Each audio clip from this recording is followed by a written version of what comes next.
Shalom, devosi Ayub 38 dan 39.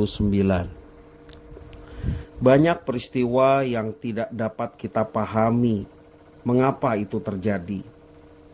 Kita mencari jawabannya, tetapi kita tidak kunjung menemukannya. Setelah semuanya berlalu, barulah kita memahami mengapa itu terjadi. Dalam keheningan, Ayub bertanya kepada Allah atas segala yang dia alami. Sungguh tak mudah kehilangan segalanya dalam sekejap. Tentu Tuhan tidak selamanya bungkam. Saat Tuhan berbicara, Ia dapat membereskan semua permasalahan. Walau demikian, Tuhan menginginkan sebuah kepercayaan yang lebih besar dari Ayub, seorang yang dinilai sebagai hamba yang saleh, jujur, takut akan Allah, dan menjauhi kejahatan. Kali ini Tuhan memberikan jawaban atas semua kegelisahan Ayub dengan menyadarkan tentang siapa Tuhan Allah yang Ayub percaya dan sembah. Yang pertama, Tuhan adalah Allah Sang Pencipta yang berkuasa. Itu tertulis dalam pembacaan kita pasal 38 ayat 4 sampai yang ke-32. Tuhan Allah adalah Sang Pencipta yang berkuasa. Tuhan menyatakan dirinya sebagai pribadi yang meletakkan dasar bumi. Ayat yang keempat mengatakan, "Di manakah engkau ketika aku meletakkan dasar bumi? Ceritakanlah kalau engkau mempunyai pengertian." Juga ayat yang ke-8 menyatakan Tuhan yang berkuasa. Demikian ayat 12. "Siapa telah membendung laut dengan pintu ketika membual keluar dari dalam rahim?" 12. "Pernahkah dalam hidupmu engkau menyuruh datang dini hari atau fajar kau tunjukkan tempatnya?" Ayat itulah yang menunjukkan bahwa Tuhan Allah Sang Pencipta, Dialah yang berkuasa. Yang kedua, Tuhan adalah Allah Sang Pemelihara kehidupan.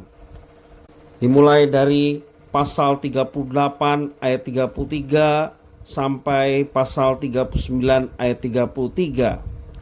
Tuhan mengungkapkan bahwa Ia sanggup melakukan hal-hal besar, seperti ayat 33 menjelaskan Ia mengetahui hukum-hukum bagi langit. Pasal 39 ayat 1 memburu mangsa untuk singa betina. Dan pasal 39 ayat 4 mengetahui waktunya kambing gunung beranak. Dan pasal 39 ayat 22 memberi tenaga kepada kuda, dan juga banyak yang lainnya yang menunjukkan bahwa Tuhan Sang Pemelihara kehidupan. Melalui serangkaian pertanyaan retorik, Tuhan Allah sedang menyadarkan Ayub untuk kembali mengingat kuasanya yang tidak terbatas, yang jauh lebih besar melebihi segala persoalan hidup Ayub. Pemikiran Ayub ditarik jauh untuk melihat kebesaran Allah yang sanggup melakukan apa saja yang Ia kehendaki. Setelah perdebatan antara Ayub dan ketiga temannya, demikian Elihu selesai berdebat dengan Ayub. Kini Tuhan Allah berfirman untuk mengajarkan bahwa di dalam segala sesuatu yang terjadi di dalam alam semesta ini, ada pemeliharaan Tuhan Allah yang sempurna atas semua ciptaannya. Tuhan tidak akan bungkam jika kita bertanya kepadanya. Sebaliknya, dengan cara Tuhan, Ia akan menjawab setiap kegelisahan umatnya. Karena itu, dengan bersandar kepada Tuhan dan tekun berdoa, kita boleh bertanya kepada Tuhan tentang rahasia kehidupan, dan kita pun boleh mendapatkan jawaban yang terbaik dari Tuhan, baik melalui doa, melalui firman Tuhan yang kita baca dan renungkan setiap hari, sehingga kita tidak salah mengerti Bahkan ketika kita merasa bahwa persoalan kita semakin berat, sementara Tuhan seolah-olah tidak menjawab setiap persoalan yang sedang kita hadapi, kita semakin diteguhkan bahwa Allah tidak diam, Allah tidak bungkam, tetapi Allah rindu setiap anak-anaknya boleh menjadi pribadi yang kuat dan tangguh.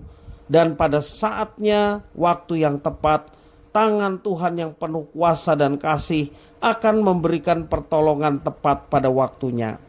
Jangan berpaling kepada yang lain, tetap bersandar kepada Tuhan. Alamilah kuasa dan penyertaan-Nya yang mendatangkan berkat, pengalaman yang indah, bahkan mujizat-mujizat yang Tuhan akan nyatakan tepat pada waktunya. Dan ketika kita mengalami penderitaan dan juga persoalan, jangan berpaling pada yang lain. Tetaplah bersama dengan Tuhan. Pasti Tuhan akan menyatakan yang baik dalam setiap apa yang kita pergumulkan, juga persoalan-persoalan dalam kehidupan. Yang terbaik dari Tuhan akan dinyatakan tepat pada waktunya. Tuhan Yesus memberkati.